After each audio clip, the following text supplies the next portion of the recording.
Hello, this is Claus Jensen presenting an interesting game from round 4 of the Tata Steel Chess tournament.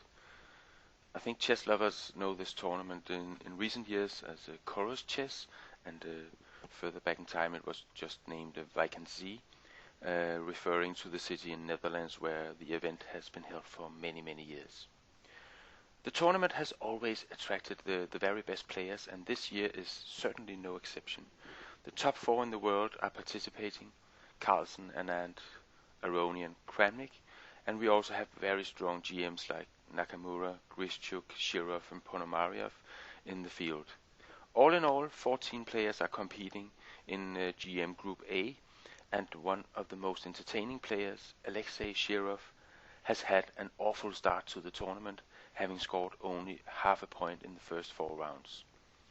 And this is his round 4 loss to the 20-year-old super grandmaster from France, Maxime Vachier-Lagrave.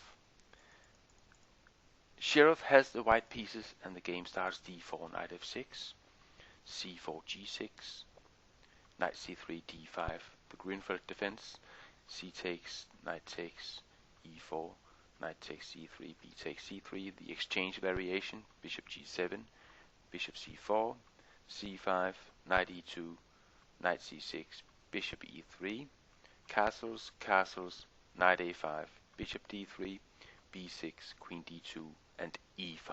And this is exactly the line that was played in the first game of the World Championship match last year between Topalov and Anand.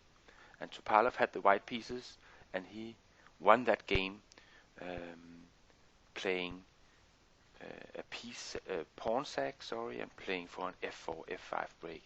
And in fact, Shirov plays the same idea in this game. So game continues, bishop h6, c takes d4, and here Topalov played the move order: bishop takes g7, king takes, c takes, e takes d4, rook a c1, and Anand played queen d6, and Topalov followed up with this f4, f5 idea, and he later won the game. Here, Shirov plays c takes d4, and after e takes d4 he plays rook a c1. And the main problem for Anand in his game against Topalov was that he never developed his bishop on c8, so he was playing without his 2 queenside pieces, the bishop on c8 and the rook on a8. In this game, Vachier-Lagrave wisely plays bishop b7 here. Bishop takes g7, king takes, and f4. Same idea as Topalov against Anand. But here, Vachier-Lagrave can play rook c8 and quickly get the rook to the c8, to the c file. f5, rook takes c1, queen takes, and knight c6. Because after this f5 break from Shirov, there's a nice hole on e5, and this is a perfect central square for a knight. So of course Vachier-Lagrave wants to put a knight there at some point. f6 check, king h8, queen g5. One could of course consider the more direct attack, queen a6, threatening mate on g7. Black is forced to play rook g8, and after rook f3, planning rook h3, then black is okay after queen f8. So instead, Shirov plays queen g5,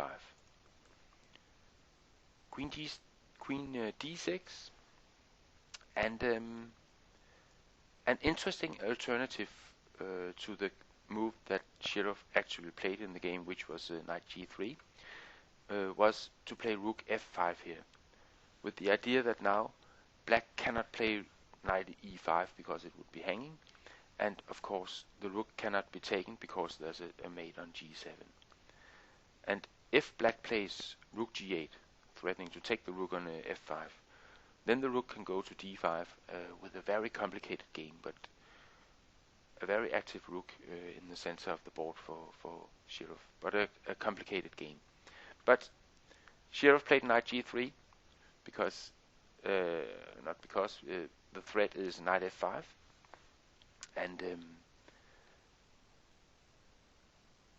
Vachier-Lagrave could have played knight e5 here, but he obviously didn't like to give a player like Shirov any sort of dangerous initiative, because after knight f5, queen a3, it looks a little dangerous for black. So Vachier-Lagrave instead played the best defense, which is rook g8, preventing this knight f5, because now there's no longer now the knight can simply be taken on f5. So Shirov instead plays his bishop to c4, joining the attack here, but now knight e5 comes with great effect, attacking the bishop on c4 and defending the pawn on f7. Bishop b3, and at this point Vachier-Lagrave felt that Shirov's attack was under control, and he therefore decides to play his own game, so to speak, now. So he plays d3. And Shirov wants to play something like rook f4 here, but if he doesn't open up a backdoor for his king first, he will lose very quickly. For example, d2, rook h4, queen d4 check, king h1, and then d1 queening with check, and there's a checkmate.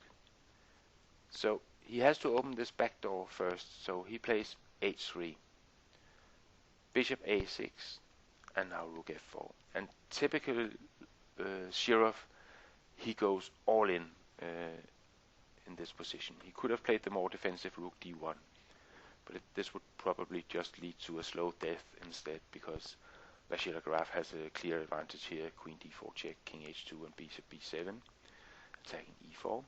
And black surely has the dominant position here.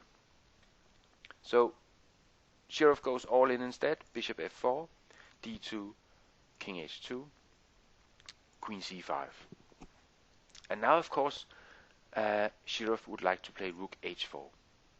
And it looks dangerous after queening and bishop takes. Then there's threats against the black king. But unfortunately for Shirov, there would be a discovered attack on the queen after the check on f3, knight f3 check. So he cannot play rook h4. So he tried h4 instead. Knight d3, and again there's an attack on the white queen, and Shirov cannot allow the exchange of queens, so he tries the desperate e5. Vachier-Lagrave takes the rook, and knight e4.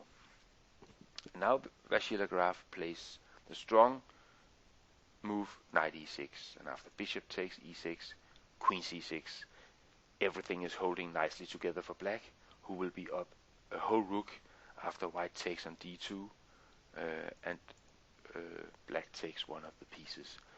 So Shirov found another way to resign the game, which was to allow black another queen, and therefore Shirov plays bishop takes f7 and d1 queening, and then Shirov resigned the game, which is of course hopeless.